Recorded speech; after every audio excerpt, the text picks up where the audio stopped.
আসসালামু আলাইকুম ওরহমতুল্লাহ। আলহামদুলিল্লাহ ওসসালাতু ওয়াসসালামু আলা রাসূলিল্লাহি ওয়া বা'দ। 1447 হিজরির 26শে শাওয়াল রোজ বুধবার পরন্ত বিকেলে সবাইকে স্বাগত জানাচ্ছি আপনাদের প্রিয় চ্যানেল নেক্সাস টেলিভিশনের নিয়মিত আয়োজন বেকমেস বিস্কিটস নিবেদিত ইসলামী জীবন বিধানে। সঞ্চালনায় আছে আমি জোবাইর আল মাহমুদ। আজকের পর্বে অতিথির আসন অলঙ্কৃত করেছেন বিশিষ্ট ইসলামী চিন্তাবিদ, গবেষক এবং তরুণ আলেমে দ্বীন, সম্মানিত মুহাদ্দিস, মাদ্রাসা দারুস সুন্নাহ, মিরপুর, ঢাকা, শাইখ তানজিল আহমদ হাফিজাহুল্লাহ। আসসালামু আলাইকুম রহমতুল্লাহ। ওয়ালাইকুম আসসালাম রহমতুল্লাহি ওয়া বারাকাতুহু। শেখ কেমন আছেন? আলহামদুলিল্লাহ, আপনি কেমন আছেন? আলহামদুলিল্লাহ, আমরা সবাই ভালো আছি। নেক্সাস পরিবারের পক্ষ থেকে আপনাকে স্বাগত জানাচ্ছি। জাযাকুমুল্লাহ খাইরান। ওয়াইয়াক। প্রিয় দর্শক, আপনারাও সংযুক্ত হতে পারেন আমাদের সাথে। স্ক্রিনে প্রদর্শিত নম্বরটিতে ফোন কলের মাধ্যমে আপনাদের জীবন ঘনিষ্ঠ যে কোনো প্রশ্নের উত্তর জেনে নিতে পারেন। পাশাপাশি সংযুক্ত হন সোশ্যাল মিডিয়ায়। নেক্সাস টেলিভিশন ইসলামিক ফেসবুক পেজটি লাইক করুন, ফলো করুন, পাশাপাশি সাবস্ক্রাইব করুন আমাদের YouTube channel Nexus television Islamic. প্রিয় দর্শক, আমরা সোশ্যাল মিডিয়া নিয়ে আজকে কথা বলবো। আমাদের জীবনের একটি অবিচ্ছেদ্য অংশ হয়ে দাঁড়িয়েছে social media. Facebook, YouTube, Instagram বা অন্য যে কোনো মিডিয়ার কথাই বলে না কেন, এটা যেন দুনিয়ার সকল কিছুর চেয়ে আমাদের নিকট প্রিয় হয়ে দাঁড়িয়েছে। এতে যেমন অনেক সুবিধা আছে, পাশাপাশি আছে আর অনেক অসুবিধা। যদি আমরা মিথ্যা তথ্য ছড়াই এবং গুজব ছড়াই, এতে সমাজে বিভিন্ন বিশৃঙ্খলা তৈরি হয়। পাশাপাশি এই ক্ষেত্রে অনেক গুনাহের দ্বার উন্মুক্ত হয়। চোখের গুনাহ, মুখের গুনাহ, হাতের গুনাহ, অনেক গুনাহ সহজ হয়ে গেছে সোশ্যাল মিডিয়ার কল্যাণে। তো আমরা এই বিষয়ে এই শাইখের কাছ থেকে আরও বিস্তারিত জানবো ইনশাআল্লাহ। শাইখ, আজকে আলোচনার বিষয় সোশ্যাল মিডিয়ায় আমাদের যে নৈতিক অবক্ষয় হচ্ছে, তা থেকে রোধের উপায়টা কি? আলহামদুলিল্লাহ ওয়াসসালাতু ওয়াসসালামু আলা রাসূলিল্লাহ, আম্মা বা'দ। সুন্দর একটি বিষয় সোশ্যাল মিডিয়া ব্যবহার নৈতিকতা। বাংলাদেশ সহ সারা পৃথিবীতেই মানুষ এই জগতে কানেক্টেড, এবং এটা পৃথক একটা জগৎ, একটা স্বতন্ত্র একটি জগৎ। যারা এগুলো ব্যবহার করছে না তারা তো বাস্তব জগতেই বসবাস করছেন। যারা এগুলোর সাথে নিত্য নৈমিত্তিক জড়িয়ে পড়ছেন, আমরা যারা ব্যবহার করছি প্রতিনিয়ত, তারা কিন্তু একটা পৃথক জগতে বসবাস করছি। জি, এটা যদি বিশ্বাস না হয়, আপনি যারা আমরা নিয়মিত ফেসবুক ব্যবহার করি, আপনি এক সপ্তাহ ফেসবুক থেকে দূরে থাকবেন, টোটাল ডিটাচ থাকবেন, আপনি মনে হবে যে আপনি একটা আলাদা জগতে ছিলেন। তো সেই জগতের কিছু নিয়মকানুন, আদব, আখলাক, শিষ্টাচার বা নৈতিকতা কিছু থাকা অবশ্যই কর্তব্য। জি, ইসলামের, বিশেষ করে ইসলামের দৃষ্টিভঙ্গি যদি আমরা এখানে তুলে ধরি, ইসলামের সবচেয়ে বড় যে বিষয়টা হলো সেটা হলো নবী সাল্লাল্লাহু আলাইহি সাল্লাম বলেছেন, তারকুল মিন হুসনি ইসলামিল মারই তারকুহু মা লা ইয়ানিহি। ইসলামের অন্যতম সৌন্দর্য হলো মানুষের যা প্রয়োজন নেই তা পরিত্যাগ করা, অপ্রয়োজনীয় অহেতুক জিনিস থেকে নিজেকে বিরত রাখা। এটা ইসলামের একটা মৌলিক বিধান। এবং বলা হয়ে থাকে যে ইসলাম 4টি হাদিসের উপরে ইসলামের মূল ভিত্তি দ্বন্দ্ব, এবং তার মধ্যে এটা একটা। জি। তার মানে ইসলামের এমন অনেক বিধানগুলো আসছে যে বিধানগুলো এই হাদিসের উপরে ভিত্তি করেই আপনার রচিত হয়েছে। তো এই জিনিসের সবচেয়ে অপব্যবহার হয় সোশ্যাল মিডিয়ায়। অহেতুক জিনিস, অযাচিত, যেটা আমার প্রয়োজন নেই, আমার দিনের দুনিয়ার কোনো জায়গায় আমার কল্যাণ নেই, সেই জায়গায় কিন্তু আমরা প্রচুর সময় দিচ্ছি, অহেতুক তর্কে জড়িয়ে পড়ছি, ইত্যাদি ইত্যাদি ইত্যাদি। শেখ, আমরা আরও শুনবো ইনশাআল্লাহ। দর্শকের প্রশ্ন নিয়ে নিচ্ছি। জি, আসসালামু আলাইকুম রহমতুল্লাহ।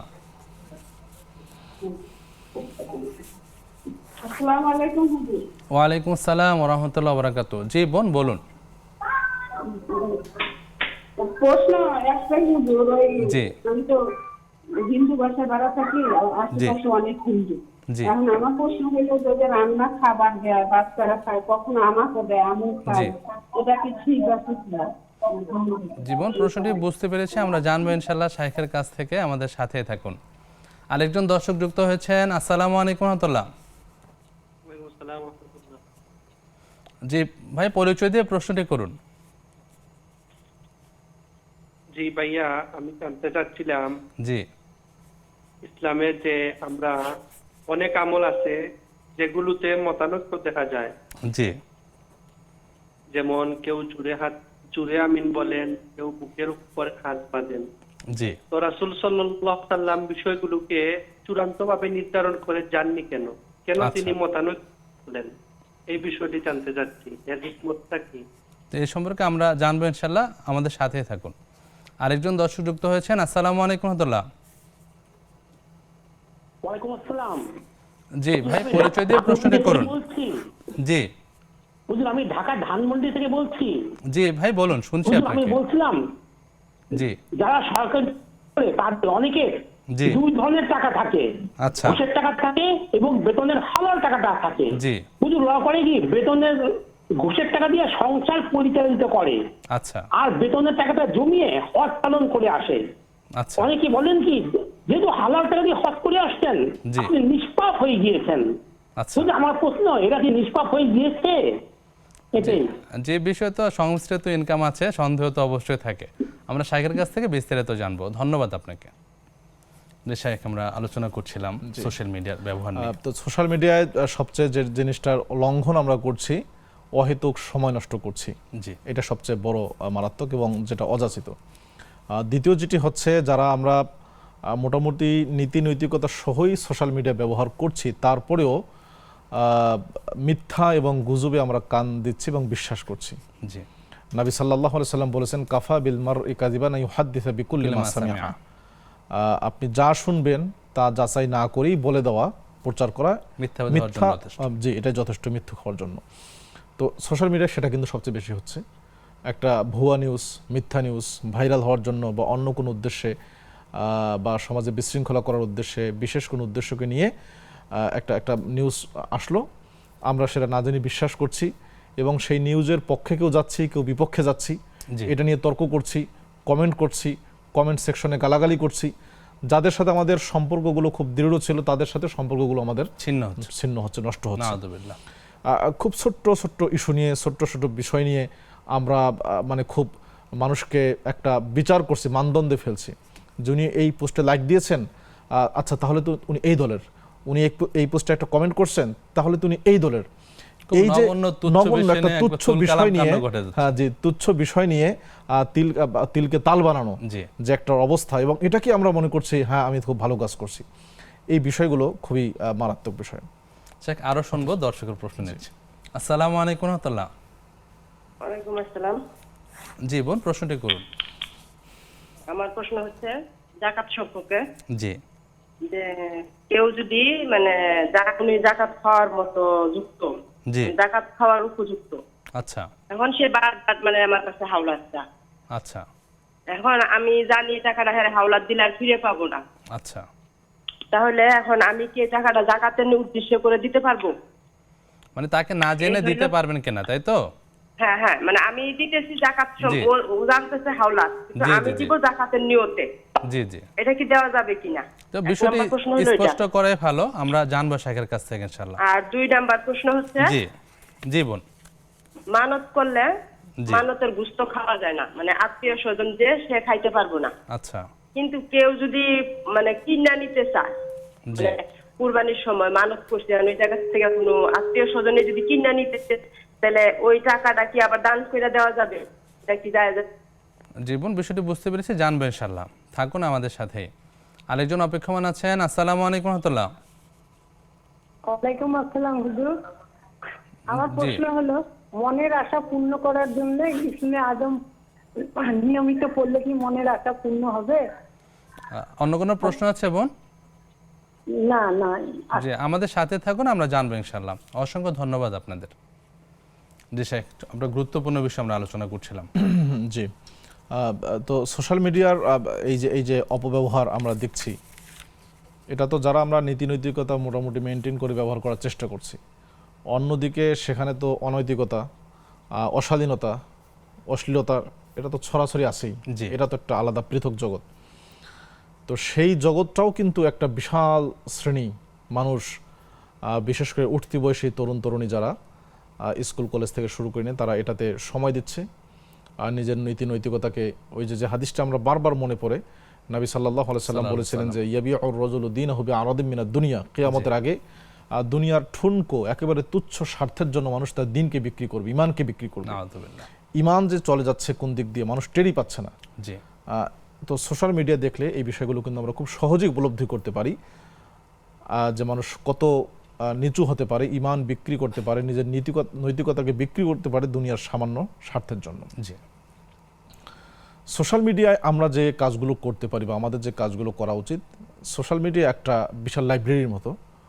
জি আমরা সেখানে ভালো কথা লিখতে পারি, বিশেষ করে কোরআনের বাণী, কোরআনের শিক্ষা, বিভিন্ন সূরার বিভিন্ন আয়াতের শিক্ষা, হাদিসের শিক্ষা, মনীষীদের উক্তি, লেখাপড়ার জন্য দিক নির্দেশনা, এরকম ভালো ভালো যে বিষয়গুলো অসংখ্য আছে। এছাড়াও জি যারা চিকিৎসা বিজ্ঞানের সাথে সম্পৃক্ত তারাও মানুষকে পরামর্শ দিতে পারেন জি মানুষের স্বাস্থ্য সেবার জন্য কীভাবে সুস্থ থাকা যায়, ভালো থাকা যায়। নিঃসন্দেহে এগুলো সবের কাজ, জি এগুলো সব হবে। বিশেষ করে কোরআন এবং সুন্নাহ যদি আমরা প্রচার করতে পারি তাহলে অবশ্যই এটা সবের ভাগিদার। এবং জি আমরা দেখছি যে কোরআন এবং সুন্নাহ বিশেষ করে আরব বিশ্বে জি সোশ্যাল মিডিয়া তো একটা বিশাল মানে বিপ্লব ঘটিয়েছে জি মানুষের দিন শেখার জন্য। আমরাও কিন্তু সেখান থেকে নিত্য নৈমিত্তিকভাবে ফায়দা গ্রহণ করছি, উপকৃত হচ্ছি। আলহামদুলিল্লাহ। তো বাংলাদেশে সেই পর্যায়টা এখনো সুসংগঠিতভাবে যায় নাই, সবাই ব্যক্তিগত উদ্যোগে হয়তো করছে। এটাকে আরো সুগঠিত এবং আরো যদি আমরা বড় আকারে ইয়ে করতে চাই সেটার জন্য এখনো অনেক পথ পাড়ি দিতে হবে, তবে সেটা দেওয়া উচিত। জি এক্ষেত্রে সরকারেরও ভূমিকা থাকা উচিত, যারা দায়িত্বশীল কর্তৃপক্ষ তাদের একটা ভূমিকা অবশ্যই থাকা উচিত। বিশেষ করে সোশ্যাল মিডিয়ায় কোন কন্টেন্টগুলো আসবে, কোনগুলো আসবে না। যারা টিকটক করছে, বিশেষ করে উঠতি বয়সী তরুণ তরুণী যারা অহেতুক এবং ভাইরাল হওয়ার একটা চিন্তা আছে। এবং আমরা দেখছি যে টিকটকের জন্য পরিবারের সাথে সম্পর্ক পর্যন্ত বিচ্ছিন্ন হচ্ছে, পিতামাতাকে সাথে সম্পর্ক বিচ্ছিন্ন করে অন্যদিকে চলে যাচ্ছে, অনৈতিক কাজে জড়িয়ে পড়ছে। এরকম অসংখ্য উদাহরণ কিন্তু আছে এবং সেটার প্রবণতা দিন দিন বেড়েই চলছে। এটা হলো সবচেয়ে ভয়ঙ্কর বিষয়। এবং বলা চলে যে নেশাজাত দ্রব্য যে মানুষ পান করে, বিড়ি সিগারেট, সেটার চেয়েও কিন্তু যারা এগুলো করে তাদের নেশা আরো প্রবল, আরো মারাত্মক ধারণ করছে। তো এই যে আমার একটা জগৎকে আমি অনৈতিকতায় ভরে ফেলছি, পরকালের কোনো জবাবদিহিতা নাই, দুনিয়ার কোনো জবাবদিহিতা নাই, সবচেয়ে বড় কথা হায়া আমার নাই। জি মানে আমরা আশ্চর্য হয়ে যাই যে যখন এই ধরনের কাজগুলো মানুষ করছে, তারাও তো সমাজে তাদেরকে বের হতে হয়, আর তাদেরকে তো তাদের পরিবারের লোকদের সাথে কথা বলতে হয়, বাজারে যেতে হয়। তারা কিভাবে মানুষের সাথে মুখ দেখায় এবং কিভাবে তারা এবার এই মানে ফেসবুক বা সোশ্যাল মিডিয়াকে কন্ট্রোল করে, ম্যানেজ করে, এটা আমাদের বোধগম্য নয়। তারা এমন কিছু কাজ করে। সেটা আমরা আরও শুনবো ইনশাল্লাহ, সময় হলে একটি বিরতিতে যাওয়ার। প্রিয় দর্শক, উপভোগ করছেন বেকমেস বিস্কিটস নিয়ে বিরতি, ইসলামের জীবন বিধান। সময় হলে একটি ছোট্ট বিরতিতে যাবার, ফিরছি কিছুক্ষণ পর। থাকুন নেক্সাসের সাথেই।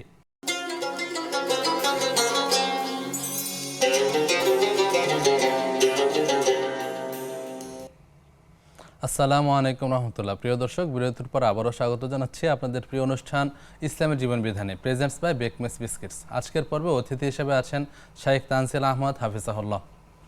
শাইখ, বিরতির পর আবারও স্বাগত জানাচ্ছি। আমরা প্রশ্নোত্তরে যাব। এর আগে আমাদের আজকে যে টপিক ছিল সোশ্যাল মিডিয়ায় নৈতিক ব্যবহার কিভাবে করা যেতে পারে, যদি একেবারে সংক্ষেপে বলতেন। প্রথম কথা হলো যত কম সময় এতে ব্যয় করা যায় তত ভালো। জি, এটা হলো একেবারেই প্রথম কথা, যত কম সময় ব্যবহার করা যায়। জি। দ্বিতীয় বিষয় হলো যদি আমরা ব্যবহার করিও তাহলে যা উপকারী আমরা যেন সেটা করি। নবী সাল্লাল্লাহু আলাইহি ওয়াসাল্লাম বলেছেন ইহরিস আলা মা ইয়ানফাউক, জি, তোমার জন্য যা উপকার করে সেটা দুনিয়াবি হোক অথবা পরকালীন হোক তুমি তাই করো। জি, এটা হলো দ্বিতীয় বিষয়। যা উপকারী নয়, অহেতুক, সেটা যেন আমরা বিরত থাকি। তৃতীয় হলো গুজবে যেন আমরা কান না দিই। কোনো তথ্য শেয়ার করার ক্ষেত্রে, প্রচার করার ক্ষেত্রে, খুব বেশি ছড়াচ্ছে। জি, তথ্য শেয়ার করার ক্ষেত্রে, প্রচারের ক্ষেত্রে যেন আমরা অবশ্যই সতর্ক সাবধান হই। এটা খুবই গুরুত্বপূর্ণ, না হলে আমরা মিথ্যুক হিসেবে আল্লাহর দরবারে আমাদের সাক্ষী দাঁড়াতে হবে।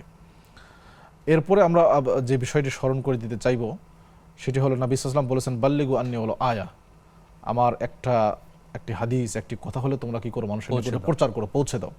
তো যেহেতু এর মাধ্যমে মানুষের নিকটে সহজেই পৌঁছানো যায়, এই জন্য আমাদের যতটুকু জানা আছে, ইসলামের যে বিভিন্ন প্রসঙ্গ আছে, বিভিন্ন বিধান আছে, হাদিসের সুন্দর সুন্দর কথা আছে, আমরা সেগুলো যেন বেশি করে প্রচার করি। সঠিক তথ্যটা এবং নির্ভরযোগ্য এবং কোরআন এবং সুন্নাহ থেকে, বিশুদ্ধ সুন্নাহ থেকে আমরা যা পাই সেটা যেন প্রচার করি।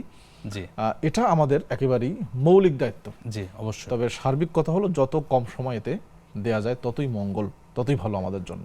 আল্লাহ সুবহানাহু ওয়া তাআলা আমাদেরকে সোশ্যাল মিডিয়া ব্যবহারে সংযত হওয়ার তৌফিক দান করুন। আমিন। দর্শকের প্রশ্ন নিচ্ছি। জি, আসসালামু আলাইকুম রাহমাতুল্লাহ। আসসালামু আলাইকুম। জি বোন, প্রশ্নটি করুন। আমার প্রশ্ন হচ্ছে যখন একটা ছেলে একটা মানে বিবাহিত সম্পর্ক ভেঙে ফেলে, মানে ডিভোর্স দিয়ে দেয়, জি, সেই ছেলেটা যদি তার স্ত্রীর সাথে আবার ওই শারীরিক সম্পর্ক করে, এটা একটু মানে জানাতে পারলে খুব ভালো হতো। কিন্তু মেয়েটা জানে না যে তার ডিভোর্স হয়েছে। আচ্ছা, মানে পরিপূর্ণভাবে ডিভোর্স কমপ্লিট করা হয়েছে, তাই তো? ছেলেটা হচ্ছে ডিভোর্স দিয়েছে, মেয়েটা জানে না। আচ্ছা, আমরা জানবো ইনশাআল্লাহ, আমাদের মেয়েটা সাথে বাবার- থাকুন। অসংখ্য ধন্যবাদ আপনাকে। আরেকজন দর্শক সংযুক্ত হয়েছেন। আসসালামু আলাইকুম রহমতুল্লাহ। আসসালামু আলাইকুম। জি, ওয়ালাইকুম আসসালাম রহমতুল্লাহ। বোন, প্রশ্নটি করুন। আমার প্রশ্ন হচ্ছে যে আমি যখন নামাজ পড়ি, আমার প্রায় ফজরের নামাজ মানে পড়া হয় না। আচ্ছা, মানে এই জন্য আমার খুব কষ্ট হয়। আমি নিয়ত করি, আবার মাঝে মধ্যে এশার নামাজও বাদ হয়। এমনি তো আমার জীবনে অনেক নামাজ কাজা হচ্ছে, জি জি তো সেগুলোর জন্য আমার মানে মনে হয় যে আল্লাহ, এক যে আমি নামাজ পড়তেছি বা পর্দা করি অনেক বছর ধরে। আগে পর্দা করতাম না, এখন ফুলি পর্দা করি, হাতে মুজা করি, জি, বাইরে কারোর সামনে যাই না আল্লাহর রহমতে। কিন্তু আলহামদুলিল্লাহ। আমার কাছে মনে হয় আমি যখন জায়নামাজে বসি জি বা এই যে রোজা রাখি, আমার কাছে মনে হয় আজকে আমি রোজা, জি, তার কাছে আমার মনে হয় যে আমার মনে রোজা কি কবুল হচ্ছে কিনা, আমার আচ্ছা নামাজ কি হয় কিনা, আচ্ছা, বা আমার বাবা মা যে মারা গেছে তাদের জন্য দোয়া করি, তখনও মনে হয় যে আমার মতো পাপিষ্ট বান্দি দোয়া কি কবুল হচ্ছে কিনা। আর নিজেকে আমার সবসময় অনেক বেশি পাপী মনে হয়, সবার চাইতে নিকৃষ্ট মনে হয়। মানে আচ্ছা। সব দিক দিয়ে কেন জানি এরকম নিজের ছোট মনে হয়, মনে হয় জি, যে সবাই এই ভালো, দিকগুলো আমি এই ভালো দিকগুলো না, এক এরকম দিক মনে থেকে হয়। ভালো আপনার মধ্যে একটা উপলব্ধি জাগছে। আপনার ব্যাপারটা নিয়ে জি, আমরা আরো আরেকটা বিষয় বিস্তারিত যারা- জানবো। জি জি, আরেকটা বিষয়, আমার আব্বা আম্মাকে যারা মানে জীবিত অবস্থায় কষ্ট দিচ্ছে, অনেক কষ্ট দিচ্ছে আমার আব্বা আম্মাকে, আমার আব্বা আম্মা কোনো প্রতিবাদ করে নাই, আচ্ছা। এবং কি আমরাও করি নাই, কিন্তু সেই কথাগুলো এখন মনে হয় আমি অনেক কষ্ট পাই, আল্লাহর কাছে অনেক কিছু বলি, কান্না করি, জি আবার তাদেরকে অনেক কিছু বলি। মানে আমরা ভাই বোনে যখন আলাপ করি তাদেরকে নিয়ে বলি, তারা তো এরকম বলছিল। আবার যখন তাদের সাথে কথা বলি তখন সেই কথাগুলো আর বলতে পারি না, তাদের সাথে খারাপ ব্যবহারও করি না, কিন্তু তারা যে আচরণগুলো করছে আমরা কষ্ট পাই। জি আবার তাদেরকে নিয়ে যে আমরা সমালোচনা মাঝে মধ্যে করে ফেলি, সেটা কি জি, তাদের বোন, কাছে বিষয়টি- আমাদের ক্ষমা চাইতে হবে নাকি? জীবন প্রশ্নটি বুঝতে পেরেছি, আমরা জানবো ইনশাআল্লাহ। থাকুন নেক্সাসের সাথে। শেখ, আমাদের বেশ অনেকগুলো প্রশ্ন জমা হলো, আমরা প্রথম থেকে যাচ্ছি ইনশাআল্লাহ। প্রথম প্রশ্ন ছিল আমাদের এক বোনের, যে উনি এক অমুসলিমের বাড়িতে থাকেন, তো হিন্দু পরিবার বা অন্য ধর্মের পরিবার, তারা যদি খাবার দেয় সেই খাবার গ্রহণ করা যাবে কিনা? খুবই যৌক্তিক প্রশ্ন। আমাদের প্রথম পরামর্শ থাকবে যে আপনি মুসলিম ফ্যামিলি বসবাস করে এমন জায়গায় আপনি শিফট করতে পারেন, জি এটা উচিত আপনার জন্য, জি আপনার দিনের জন্য, আপনার ভবিষ্যৎ প্রজন্মের জন্য, সার্বিকভাবেই সেটা আপনার জন্য কল্যাণকর হবে, উচিত জি। বটে। এবং নবী সাল্লাল্লাহু আলাইহি ওয়াসাল্লাম একটি কথা সাল্লাল্লাহু বলেছেন ওই মুসলিমদের ব্যাপারে যারা কাফেরদের দেশে বসবাস করে, তিনি বলেছেন আমি তাদের থেকে মুক্ত, জি, অর্থাৎ তাদের যদি কোনো কিছু হয়ে যায় এই ব্যাপারে আমি কোনো দায়ভার নেব না। নিব না। তো এই জন্য এটা খুবই গুরুত্বপূর্ণ, খুবই গুরুত্বপূর্ণ। আপনি চেষ্টা করুন মুসলিম এলাকায় বসবাস করার জন্য, এটা প্রথম কথা। দ্বিতীয় কথা হলো, যদি আপনার যে বর্তমান পরিস্থিতি যে এভাবে মানে খাবারের আদান প্রদান হয় অনেক সময় জি প্রতিবেশী হিসাবে, তো সেক্ষেত্রে আমরা বলবো যে যেগুলো আমিষ জাতীয় খাবার আছে, জবাই করা প্রাণী আছে, জি এগুলো কখনোই লেনদেন করা যাবে না, কারণ তাদের জবাই করা পশুর গোশত খাওয়া যাবে মূর্তি না। বা দেবীর উদ্দেশ্যে অনেক সময় জি। উৎসর্গ করা থাকে। আর দ্বিতীয় হলো শুকনো খাবার, যেগুলো জি যেগুলো একেবারে শুকনো খাবার, এগুলো আপনারা করতে পারেন, নিতে পারেন বা দিতে পারেন, সমস্যা নেই। কিন্তু এই জাতীয় রান্না করা যে জাতীয় খাবারগুলো আছে নরমালি, এগুলো বিশেষ করে গোশত জাতীয়, গোশত মাছ বা যা আছে, এগুলো আপনারা নেবেন না। বাকি ভাতের যে বিষয়টা, হয়তো বা ভাতের কথাটাও বলেছেন, অনেক সময় জি। বাচ্চাদের জন্য নিতে হয়, জি জি, অল্প একটু ভাত বা সবজি তরকারি নিতে হয়। এটা এটা এটা এটা এটা হারাম নয়, নিষেধ নয়, এটা আপনি পারবেন, এটা জায়েজ আছে। তবে চেষ্টা করবেন যে আপনার দিনের জন্য কোনো ক্ষতি না হয়, মুসলিম সোসাইটিতে যাতে জি, থাকা যায়। এটা অবশ্যই আপনি চেষ্টা করবেন ইনশাআল্লাহ। আল্লাহ তৌফিক দান করেন। অসংখ্য ধন্যবাদ শেখ, আমরা একটু গুরুত্বপূর্ণ বিষয় জানলাম। দর্শক অপেক্ষমান আছেন। আসসালামু আলাইকুম রহমতুল্লাহ। আসসালামু আলাইকুম। ওয়ালাইকুম আসসালাম। জি বোন, প্রশ্নটি জি করুন। হুজুর, আমার তিনটা প্রশ্ন ছিল। জি বোন, সংক্ষেপ করবেন। অনেক সময় আমরা ওযু করার টাইমে পানিতে দেখা যাচ্ছে আমাদের গায়ের জামা বা ওড়না ভিজে যায়, সেক্ষেত্রে আচ্ছা। কি আমরা ওড়না ছাড়া ওযুটা করে বাহিরে ওড়না নিতে পারবো? আচ্ছা এক। বোন, আর জি দ্বিতীয়ত, অনেক সময় জোহরের নামাজ মুরব্বীরা বলে 3টার পর পড়া যায় না, তারপর দেখা যাচ্ছে আসরের নামাজ দেরি হইলে পড়া যায় না, দেখা যাচ্ছে এশারের নামাজ নাকি 12টার পর পড়া যায় না। এটা কতটুকু সত্যতা আছে। আচ্ছা বোন, বুঝতে পেরেছি। জি আমি নামাজে বসলে দুনিয়াবি চিন্তা ভাবনা বেশি চলে আসে, টাকা যেটা শয়তান পড়ে যাই, সেই ক্ষেত্রে আমার নামাজ থেকে আমার করণীয় কি বুঝতে আচ্ছা, পারছেন? খুবই গুরুত্বপূর্ণ প্রশ্নগুলি আমরা প্রশ্ন আছে। সবগুলো সম্পর্কে জানবো ইনশাআল্লাহ শাইখের কাছ আমার থেকে। আরেকটা জি। লাস্ট একটা প্রশ্ন জি আছে, বোন। সেটা হলো কিছুদিন আগে আমার মা মারা গেছে। ইন্না তো লিল্লাহ। আমার জি। বাবাও মারা গেছে বহুত বছর আগে। তো এখন আমার নিজের কাছে অনুশোচনা হয় যে আমি আগে যা করেছি সেটা ভুল, সেটা পাপ। এখন আমি সেটা বুঝতে পারি। জি। এখন আমি দুনিয়াবি চিন্তা ভাবনা নিয়ে ব্যস্ত থাকি এবং কি আমি আল্লাহর পথে যেতে চাই, তো আমি কি দিয়ে শুরু করবো সেটা বুঝতে পারতেছি না। দেখা যাচ্ছে এক পা আগালে দুই পা শয়তানের ধোকায় পড়ে পিছিয়ে যাচ্ছি। সেক্ষেত্রে আমার জি বোন, করণীয় কি? এটাই মুমিনের জীবনের পরীক্ষা। আপনাকে দৃঢ়পদ থাকতে হবে। আমরা শাইখের কাছ থেকে বিষয়ের বিস্তারিত জানবো ইনশাআল্লাহ। আরেকজন দর্শক অপেক্ষমান আছেন। আসসালামু আলাইকুম রাহমাতুল্লাহ। ওয়ালাইকুম আসসালাম। আসসালামু আলাইকুম। জি বোন, প্রশ্নটি করুন। হুজুর, আমার 3টা প্রশ্ন। জি আমার একটা প্রথম প্রশ্ন, ইশরাকের নামাজ এবং আপনার সালাতুদ দোহা, জি। এই দুইটা নামাজের ফজিলত এবং জি। কিভাবে পড়তে হয় একটু জানাবেন। আচ্ছা, দ্বিতীয় প্রশ্ন আর বোন। দ্বিতীয় প্রশ্ন, জি আমার বাস থেকে মসজিদ অনেক দূরে, তো আচ্ছা। আজান শোনা যায় না, স্পষ্টভাবে আজান শুনতে পারি না। আচ্ছা। তো ওই আজানের টাইমে যদি দোয়া করি, আজানের উত্তর না দিয়ে যদি দোয়া করি, এই জি। দোয়া কবুল হবে? আজানের দোয়া না তৃতীয় শুনে প্রশ্ন। করতে চাচ্ছেন? জি জি জি তৃতীয় প্রশ্ন, আমার হ্যালো জি শুনতে পাচ্ছি বোন, বলুন। জি বোন, শুনতে পাচ্ছি। দুঃখিত, সংযোগটি বিচ্ছিন্ন হয়েছে। এক পরের প্রশ্নে যাচ্ছি। আমাদের এক ভাই জানতে চেয়েছেন যে ইসলামের বেশ কিছু আমলের ক্ষেত্রে মতানৈক্য দেখা যায়, জি। যেমন আপনার জোরে আমিন বলা, রফে আদান করা বা এই রিলেটেড আরো বেশ কিছু আমল আছে। তো এই ক্ষেত্রে একজন সাধারণ মুসলিমের করণীয় কি, বা রাসূলুল্লাহ সাল্লাল্লাহু আলাইহি সাল্লাম এই ক্ষেত্রে কেন ফিক্সড করে যাননি? আচ্ছা, খুবই সুন্দর প্রশ্ন। এই প্রশ্নের উত্তর তো অনেক বড়। জি জি, সংক্ষেপ করতে কয়েক হবে। ঘন্টার প্রশ্ন আসলে। তো সংক্ষিপ্তভাবে আমরা যেটা বলতে পারি, নবী সাল্লাল্লাহু আলাইহি ওয়াসাল্লাম ফিক্সড করে যান নাই, ব্যাপারটা এরকম না। জি নবী সাল্লাল্লাহু আলাইহি ওয়াসাল্লাম অবশ্যই ফিক্সড করে গিয়েছেন। জি একটাই তিনি করেছেন। জি হ্যাঁ, কোনো কোনো ক্ষেত্রে তিনি দুটোই করেছেন, দুটাই জায়েজ, এটা বোঝানোর জন্য, জি, আমাদের রুখসত দেওয়ার জন্য, রুখসাত দেওয়ার জন্য, ছাড় দেওয়ার জন্য কোনো কোনো ক্ষেত্রে তিনি ফিক্সড করেছেন। কিন্তু পরবর্তীতে যারা বর্ণনা করছেন সেই হাদিসটি, তাদের মধ্যে কিছুটা মতানৈক্য দেখা দিয়েছে। আচ্ছা। কেউ হয়তো এভাবে বুঝেছেন, কেউ অন্যভাবে বুঝেছেন। জি ইসলামের মৌলিক বিষয়গুলোতে নিয়ে তো কোনো ইখতলাফ নাই বা মতানৈক্য নেই। ইসলামের যেগুলো শাখা প্রশাখা মাসআলা, যেগুলো হয়তো বা মানুষ এক একজন এক একটা করলে ইসলাম থেকে বের হয়ে যাবে না, জি সেই ক্ষেত্রে বর্ণাকারীদের আপনার কম বেশির কারণে অনেক ক্ষেত্রে এরকমটা হয়েছে। তারপরেও মুহাদ্দিসিনে কেরাম, ফুকাহায়ে কেরাম, আলেমগণ, মুজতাহিদ ইমামগণ, তারা এগুলো নিয়ে সুদীর্ঘ গবেষণা করেছেন যে কোনটি সঠিক, কোনটি সবচেয়ে বিশুদ্ধ, বেশি বিশুদ্ধ, সুন্নাহর অধিকতর নিকটবর্তী, এবং সে সম্পর্কে তারা মানে আলোচনা করেছেন, সমাধানও দিয়ে গেছেন। এই জন্য এটা নিয়ে আমাদের ব্যতিব্যস্ত হওয়াটার আসলে কিছু নেই।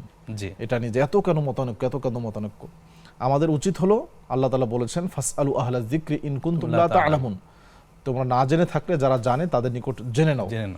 এবং যিনি নির্ভরযোগ্য হক্কানি আলেম, যিনি কোরআন এবং সুন্নাহ ভিত্তিক বলেন, কোরআন এবং সুন্নাহকে তিনি মানদণ্ড ধরেন এবং কোনো গোরামি করেন না, কোনো সংকীর্ণতা করেন না, তার কথাকে আমাদের প্রাধান্য দেওয়া উচিত। এই প্রাধান্য দিকে যদি দুই একটি মাসআলা আপনি ভুলও করেন, ইনশাআল্লাহ আল্লাহ আপনাকে ক্ষমা করে দিবেন ইনশাআল্লাহ। সবচেয়ে বড় কথা হলো যে নবী সাল্লাল্লাহু আলাইহি ওয়াসাল্লাম এগুলোকে অবশ্যই নির্ধারণ করে দিয়েছেন, তিনি দেখিয়ে দিয়েছেন। পরবর্তীতে বর্ণনাকারীদের মধ্যে কিছুটা মতপার্থক্য থাকতে পারে। পরবর্তীতে ইমামগণ এগুলো নিয়ে দীর্ঘ গবেষণা করেছেন এবং সেগুলো লিখিত আকারেও আমাদের সামনে বিদ্যমান। এই জন্য আমাদের উচিত হলো যারা গ্রহণযোগ্য, কোরআন এবং সুন্নাহর অধিকতর নিকটবর্তী, তাদের কথাকে গ্রহণ করা দলিলের আলোকে, বিল বাইয়িনাতি ওয়াজ জুবুর, অবশ্যই দলিলের আলোকে, নির্দিষ্ট কোনো ব্যক্তির অন্ধ অনুকরণ না করে। আল্লাহ তাআলা তৌফিক দান। আমিন। জাযাকাল্লাহু খাইরান। অত্যন্ত গুরুত্বপূর্ণ একটি বিষয় জানতে পারলাম। প্রিয় দর্শক, উপভোগ করছেন ব্রেকমেস বিস্কিটস নিবেদিত ইসলামের জীবন বিধান। সময় হলো আরেকটি বিরতিতে যাবার, ফিরছি অল্প সময় পরেই, থাকুন আমাদের সাথে।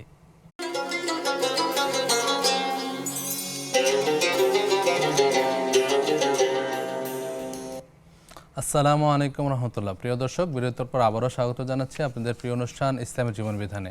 আপনাদের যে কোনো জীবন ঘনিষ্ঠ প্রশ্ন আমাদেরকে করতে পারেন স্ক্রিনে প্রদর্শিত নম্বরটিতে ফোন কলের মাধ্যমে। শেখ, বিরতির পর আবারও স্বাগত জানাচ্ছি। আমরা পরের প্রশ্নে যাচ্ছি। আমাদের এক ভাই জানতে চেয়েছেন যে এক ব্যক্তির দুই ধরনের ইনকাম আছে, তিনি ঘুষ থেকে ইনকাম করেন এবং হালাল উপায়ে কিছু ইনকাম করেন। তো হালাল উপায়ে উপার্জনের টাকা দিয়ে উনি হজ করে এসেছেন, তো এই যে হজ করেছেন তার হজ কবুল হবে কিনা এবং উনি যে ঘুষের ইনকামটা করেন বিষয়টি কিরূপ? দারুণ প্রশ্ন। এটা অনেক বাস্তবতার আলোকে উনি প্রশ্নটি করেছেন বলে আমরা মনে করছি। জি। ঘুষ এর ব্যাপারে নবী সাল্লাল্লাহু আলাইহি ওয়াসাল্লাম লানত করেছেন। জি। লাআনাল্লাহু রাশি ওয়াল মুরতাশি। জি।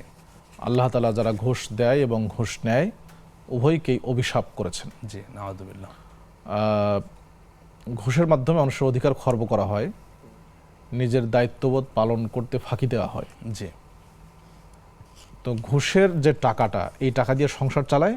জি। এবং বেতনের টাকাটা দিয়ে হজ করে এবং বলে যে আমি তো হালাল টাকা দিয়েই হজ করে আসছে।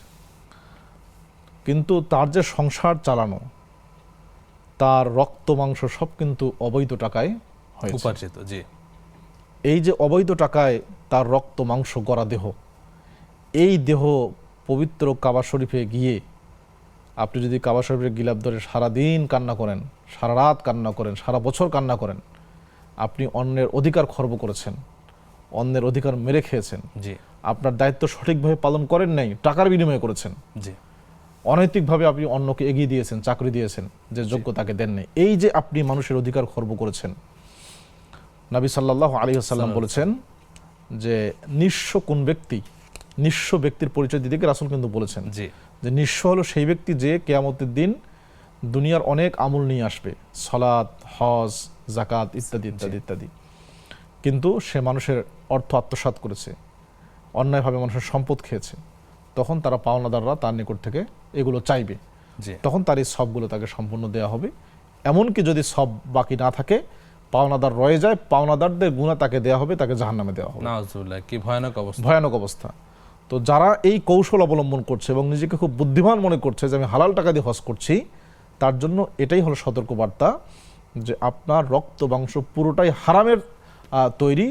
এই শরীর দিয়ে আপনি হজ করেন আর যাই করেন, কখনোই আল্লাহ তাআলা সেটি গ্রহণ করবেন না, প্রশ্নই আসে না। ইন্নাল্লাহা তাইয়্যিব লা ইয়াকবালু ইল্লা তাইয়্যিবা। আল্লাহ পবিত্র, তিনি পবিত্র ছাড়া অপবিত্র কোনো কিছুকে গ্রহণ করবেন না। আমাদের সতর্ক থাকা উচিত এই অপকৌশল এবং শয়তানের ওয়াসওয়াসা। আল্লাহ সুবহানাহু ওয়া তাআলা তো মনের অবস্থা সবচেয়ে ভালো জানেন। এইটা আল্লাহর সাথে, দিনের সাথে ঠাট্টা মশকরা, দিনের সাথে সম্পূর্ণ এটা ঠাট্টা মশকরা। আল্লাহ তাআলা আমাদের সবাইকে হেফাজত করেন। আমিন আমিন। আল্লাহ সুবহানাহু ওয়া তাআলা আমাদের সবাইকে হেফাজত করুন। শেখ, পরের প্রশ্ন আমাদের এক বোন জানতে চেয়েছেন যে কারো টাকা পয়সা প্রয়োজন, তো তাকে না জানিয়ে ঋণ হিসাবে যাকাতের টাকা দেওয়া যাবে কিনা? যাকাতের টাকা আপনি যদি কাউকে দিতে চান, জানিয়ে দেওয়া ভালো যে যাকাতের টাকা। আর আপনি যদি মনে করেন এবং বাস্তবিকই উনি যাকাতের হকদার হন, আসলেই তিনি যাকাতের হকদার, তাহলে তাকে জানানো আবশ্যক নয়। না জানিয়েও আপনি দিতে পারবেন, কোনো সমস্যা নেই।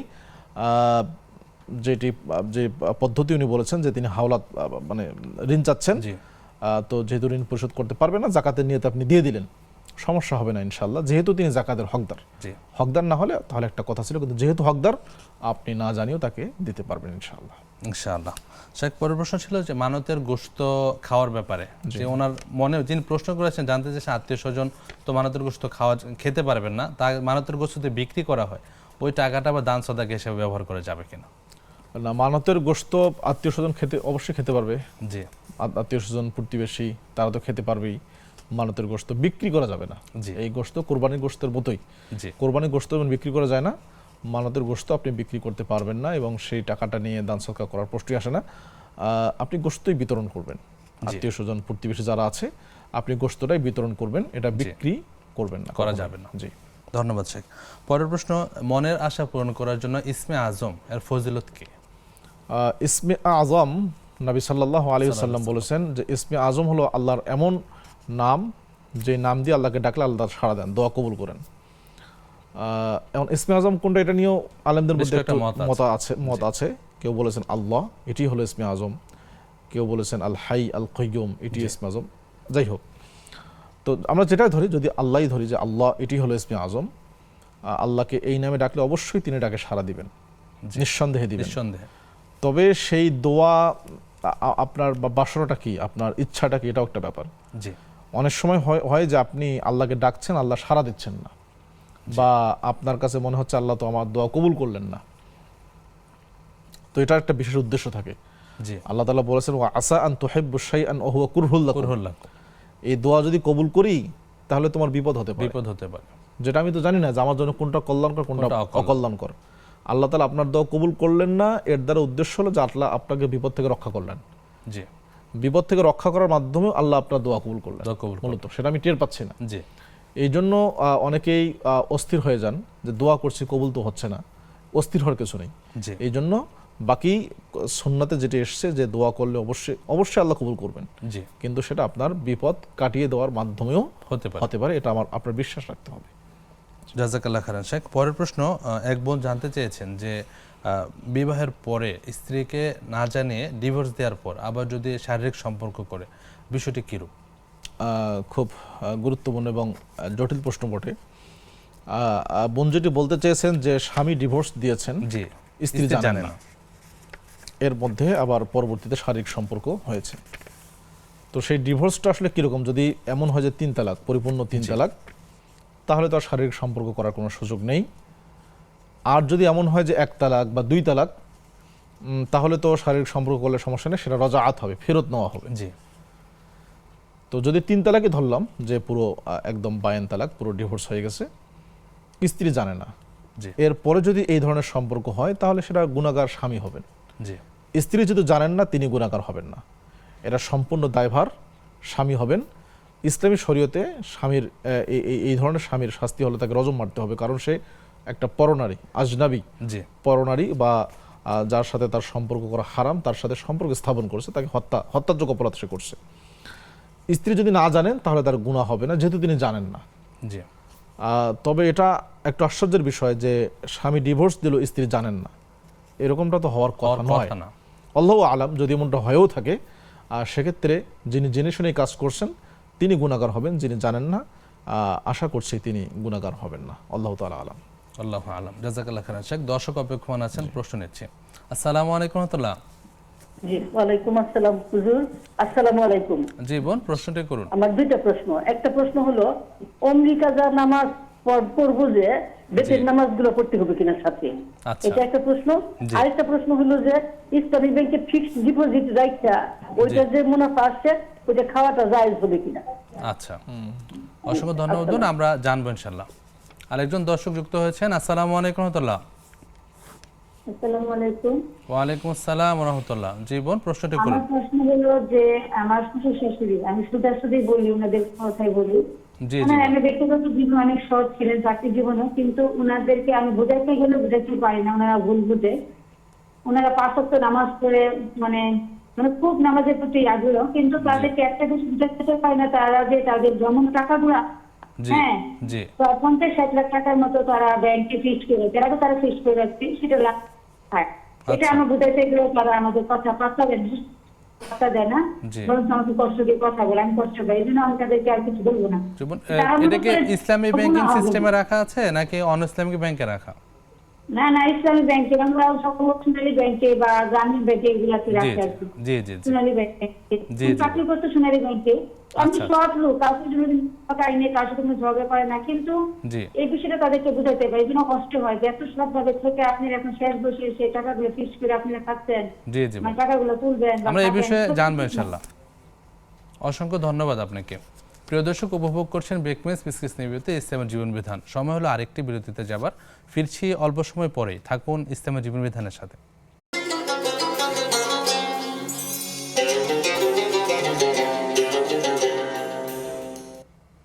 আসসালামু আলাইকুম রহমতুল্লাহ। প্রিয় দর্শক, স্বাগত আরেকবার আপনাদের প্রিয় অনুষ্ঠান বেকমেস বিসকিস নিবেদিত ইসলামের জীবন বিধানে।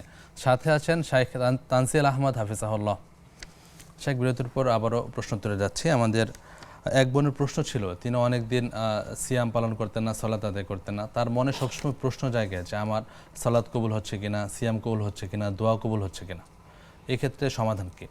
এটার দুইটা দিক আছে। একটা হলো যদি এটা মারাত্মক ওয়াসওয়াসা হয় যে মানে সালাত পড়ছেন, মনে হয় কবুল হলো না, তো এটা যদি বেশি মাত্রায় হয় তাহলে এটা তো শয়তানের পক্ষ থেকে জি একটা সন্দেহ সৃষ্টি করা, আপনাকে একটা সময় দেখা যাবে যে বিরত রাখবে যে যেহেতু কবুল হচ্ছে কি হচ্ছে না, তো সালাত পড়ার এত কষ্ট করার দরকার নেই।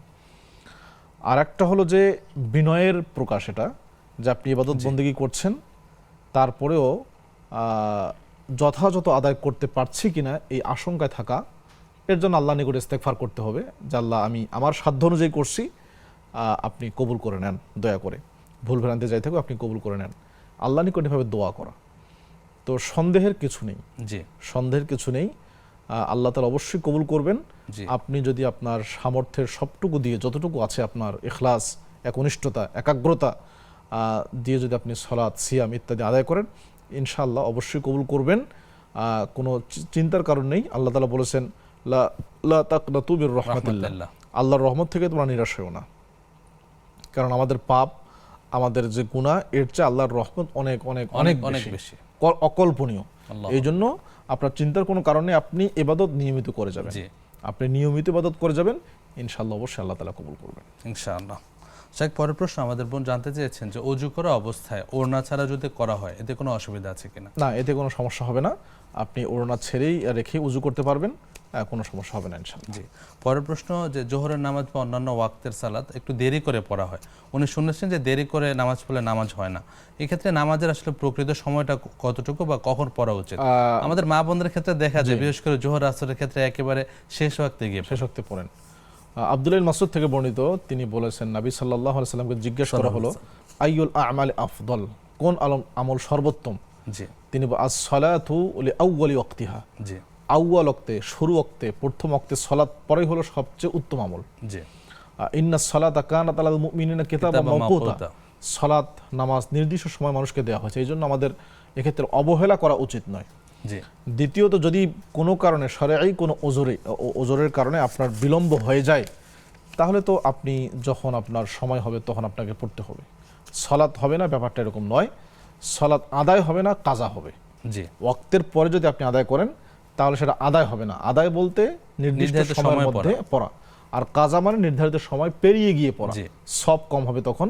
হ্যাঁ, যদি শরঈ কোনো ওজর থাকে তাহলে হয়তোবা সব কম হবে না, উচিত হলো নির্ধারিত সময়ের মধ্যেই আদায় করা।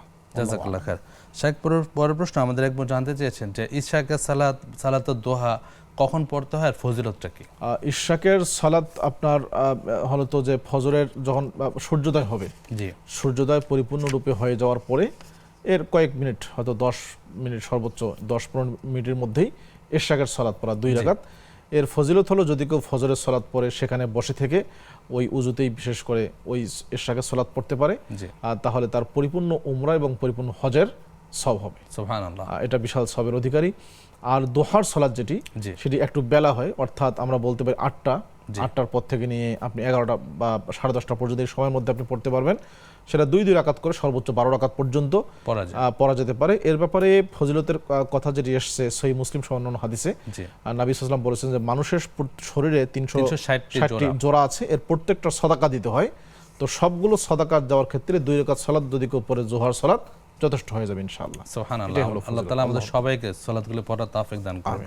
শেখ, সময় সংক্ষিপ্ত, একেবারে উত্তরও সংক্ষেপে যাচ্ছে। বোন প্রশ্ন করেছেন মসজিদ অনেক দূরে, আজান শোনা যায় না, এক্ষেত্রে আজানের দোয়া পড়া যাবে কিনা?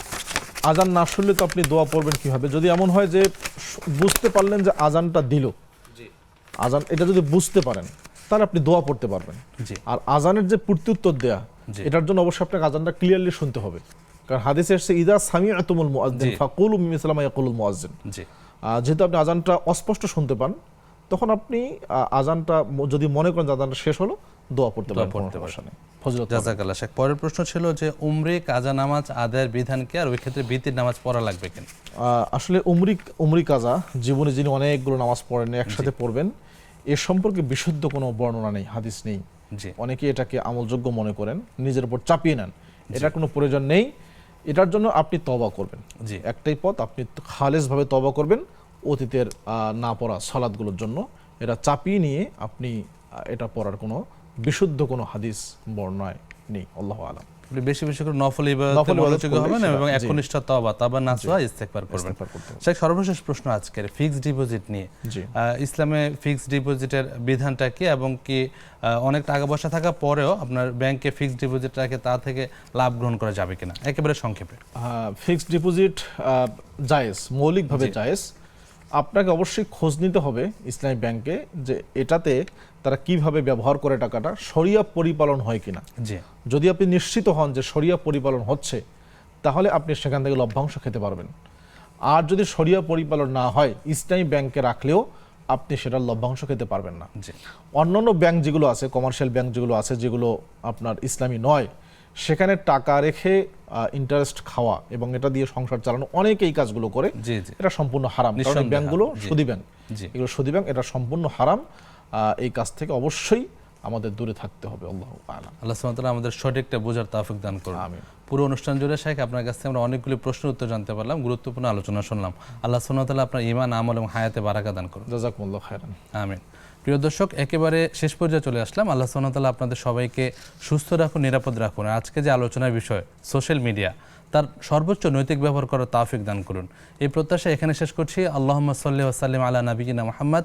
সুবহানাকা আল্লাহুম্মা ওয়া বিহামদিক, আশহাদু আল্লা ইলাহা ইল্লা আনতা, আস্তাগফিরুকা ওয়া আতুবু ইলাইক। ওয়াসসালামু আলাইকুম ওয়া রাহমাতুল্লাহি ওয়া বারাকাতুহু।